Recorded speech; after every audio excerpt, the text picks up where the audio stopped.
that creates an example of character as it relates to the believer's relationships.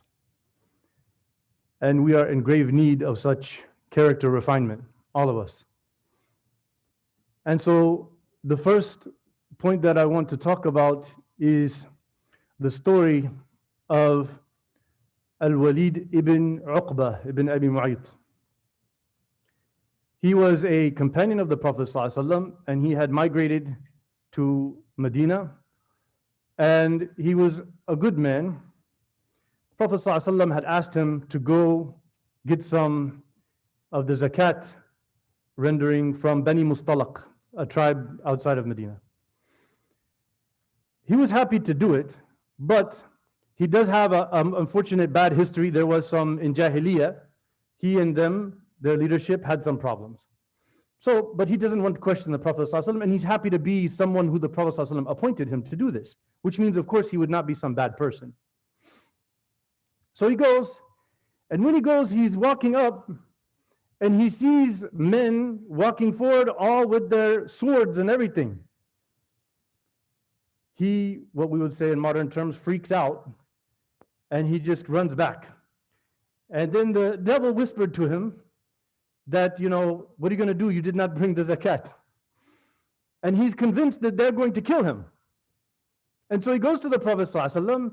He says, listen, Ya Rasulullah, Bani Mustalaq, they have refused to pay zakat, and they said they were going to kill me, which is an act of treason.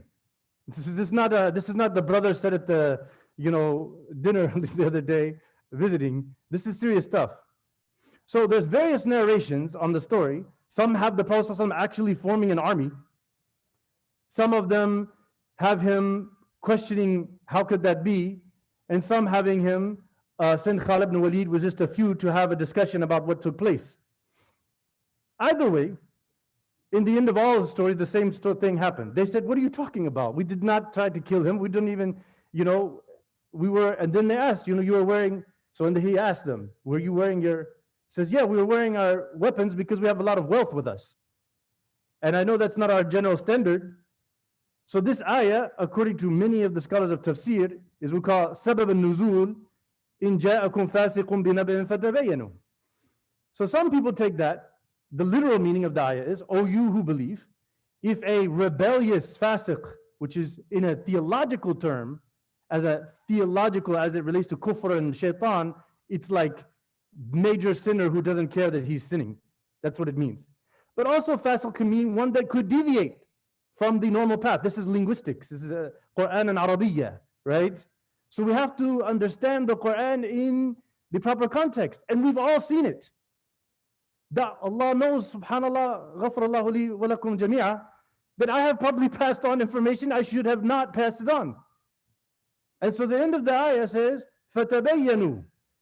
And another qira'ah is فَتَثَبَّتُوا. One is about seeking clarity. One is about seeking firmness before you make a decision based upon knowledge. Both are very important. And so the Prophet ﷺ in the hadith, التبين من الله والعجلة من الشيطان. So we need to have this character trait where any information comes to us, that we're being careful from who we got that from and who did they get. Were they a first-hand witness? And then at the first-hand witness, the next ayah that I'm going to talk about will solve the situation, because the surah is meant to solve problems. We tend to get caught up in emotions and groupthink.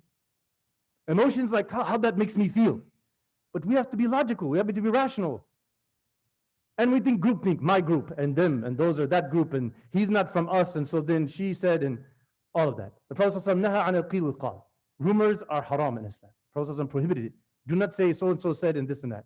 As the next ayah that I'm going to talk about, إِنَّمَا الْمُؤْمِنُونَ إِخْوَةٌ. Believers are all brothers and sisters. They should be treated like a family. But a lot of people do not treat their own family like family. So of course, when there's problems between believers, I just want to stay out of it. I don't want to get into this. Right? فَأَصْلِحُوا بَيْنَ أَخْوَيْكُمْ. So make peace. The Prophet ﷺ, he says, أَلَا أُخْبِرُكُمْ بِأَفْضَلْ مِنَ الصِّيَامِ وَالصَّلَاةِ وَالصَّدَقَةِ. Hadith Sahih. They said, please, Ya Rasulullah, what is better than praying, fasting, and charity? He said, الْإِصْلَاحُ ذَاتِ الْبَيْنِ.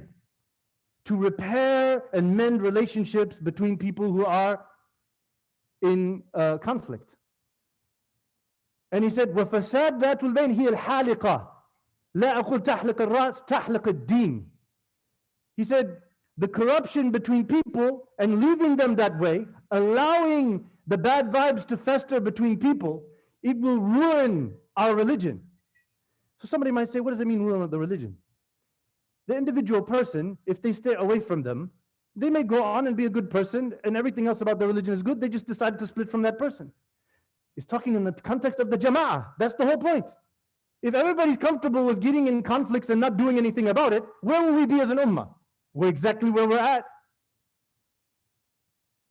That's why he said, because when the salah and sadaqah and siyam, when we're together as believers, when we're saf wahid, jam' al-kalima, when we are all together as believers and we are working together, it's going to happen where we say and do things that the other one perceives differently.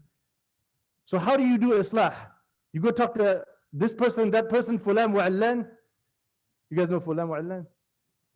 We call it Tom, Dick, and Harry. But this is just so you know, if you want to talk to somebody and you say that, say Tom, Dick, and Harry. Okay? So, I mean, you don't go talk to them about it. You go directly to them. Oh, you're saying so-and-so? Let's go to so-and-so. The brother was saying, and then you sit down. Well, no, I didn't mean that. See, he didn't mean that. MashaAllah. This is, and that's what you'll find if you do it. But what the shaitan is calling to? Perpetuating the problem. And then people, just like the next ayah that we're going to bring, then they take it further, and then the story went from a very simple disagreement, and now it's gone around to everybody, and it's this big turmoil thing that everybody's believing in. Had they just gone to the source on the simple issue that it would have been nipped in the bud, as we say. Solved. Next ayah, اجتنبوا كثيرا من الظن. The Prophet ﷺ says, the Quran ayah means, O you who believe, avoid a lot of suspicions and assumptions. Because some suspicion and assumption is a sin in and of itself. Just to have an assumption about something or someone can be sinful. The Prophet ﷺ said, إِيَّاكُمُ الظَّنِّ فَإِنَّ الظَّنَّ أَكْذَبَ الْحَدِيثِ. To speak based upon an assumption or a suspicion, it will lead to the most false of speech. And falsehood will spread. And we have a lot of work to do on this. WhatsApp message, this and that, spread this thing, this is what that's haram, this is the fatwa, and this one said, and that, and I believe this is what they're up to. I've heard many times, I've been told myself that many people came to me and said, so-and-so said, you have an agenda. I said, what is my agenda? He says, I don't know, but he says you have an agenda. I said, I'll tell you what my agenda is. It's called La ilaha illallah Muhammadur Rasulullah. According to the best of my knowledge and ability. That's my agenda. Now, if we talk to each other, we'll understand said agenda as it relates to my experience as a human and as a seeker of knowledge and dealing with the realities I'm facing, trying to do my job in trying to motivate believers to do Allah's work. Right? Maybe different than another imam or sheikh or somebody. Maybe have a different view and approach, and that's fine. But we don't create some sort of conspiracy. One brother said he thought I was from the CIA. I said, brother, if I was overseas, you could say that. If I'm here, you have to call me FBI, man. Come on, this is inside. I can't be CIA. The CIA doesn't come around in America causing problems. They go everywhere else and ruin the world. Last point, لا يغتب بعضكم بعضا. The Prophet ﷺ, they said, وَإِنْ كَانَ فِيهِ. They asked the Prophet ﷺ, what if it's true that this person has this trait and I'm telling him? He said, إِنْ كَانَ فِيهِ فَقَدْ اغْتَبْتَ. You have backbit him. Backbiting is different from slander. Backbiting is to say something that pictures someone in a bad light when they're not there. That is what backbiting is, even if it's true. He said, if you were lying, which is why it's very careful to not spread information and following the previous part of the surah, because if now, the Prophet said, النَّمَّامْ لَا يَدْخُلْ الْجَنَّةِ. This is a big deal. The one who makes up stories or spreads false stories about people will not go to heaven. So be very careful before you go promoting a story. May Allah protect us from all of these character traits and give us the means to have a good, loving bond between each other as believers, inshallah. Jazakumullah.